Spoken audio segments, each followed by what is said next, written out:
താമരശ്ശേരി രൂപതയുടെ അഭിവന്ദ്യമാർ റെമീജിയസ് ഇഞ്ചനാലയിൽ പിതാവ് നമ്മോടൊപ്പമുണ്ട്. ഇന്നത്തെ ദിവസത്തെ പ്രാധാന്യത്തെക്കുറിച്ച് നമുക്ക് പിതാവിനോട് തന്നെ ചോദിക്കാം. നെസ്തംബർ ഈശോ മിശിഹാ. പിതാവേ, എല്ലാ കൊല്ലവും ഏഞ്ചൽസ് മീറ്റ് എന്ന പേരിൽ ഈ വർഷം ആദ്യ കുർബാന സ്വീകരിച്ച കുട്ടികളുടെ മീറ്റ് നമ്മൾ മേഖലാ തലത്തിലാണല്ലോ നടത്തുന്നത്.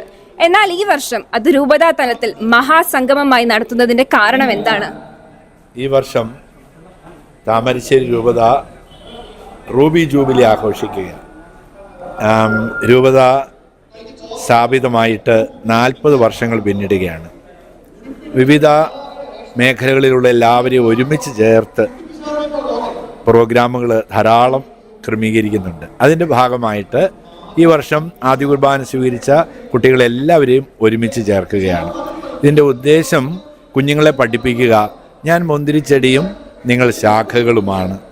ഈശോയാകുന്ന മുന്തിരിച്ചെടിയിലേക്ക് ശാഖകളായ എല്ലാവരും ചേർന്ന് നിൽക്കണം. നമ്മൾ ഒറ്റപ്പെട്ടവരല്ല, ചേർന്ന് നിൽക്കുമ്പോഴാണ് നമ്മൾക്ക് സഭയാകുകയുള്ളൂ. അത് കുഞ്ഞുങ്ങളെ ചെറുപ്പത്തിലേ പഠിപ്പിക്കുകയാണ്. നമ്മുടെ ബഥാനിയ സെൻറ്റർ, രൂപതാ കേന്ദ്രം, രൂപതയിലെ രൂപതാധ്യക്ഷൻ, മെത്രാൻ, വൈദികർ, സമർപ്പിതർ, അൽമായ പ്രേക്ഷിതർ എല്ലാവരും കൂടെ ഒരുമിച്ചുള്ളതാണ് സഭ. അത് കുഞ്ഞുങ്ങൾക്ക് ചെറുപ്പത്തിലേ പരിശീലനം കൊടുക്കുകയാണ്. ഇപ്പോൾ ഇവിടെ വന്നു കഴിയുമ്പോൾ 1000-ലധികം കുഞ്ഞുങ്ങൾ ഒരുമിച്ച് ചേരുമ്പോൾ അവർക്കെല്ലാവർക്കും ബോധ്യമാകുകയാണ് നമ്മുടെ രൂപത നാം എല്ലാവരും ഒന്ന്. അത് ഈശോയുടെ ശരീരത്തിലേക്ക് ഒന്നാകുന്നതിൻ്റെ അടയാളമാണ്. അത് കുഞ്ഞുങ്ങൾക്ക് ആ പാഠം നൽകുന്നതിനാണ് ഈ രൂപതയുടെ റൂബി ജൂബിലി വർഷത്തിൽ ഇവരെ ഒരുമിച്ച് ചേർക്കുന്നത്. Thank you so much.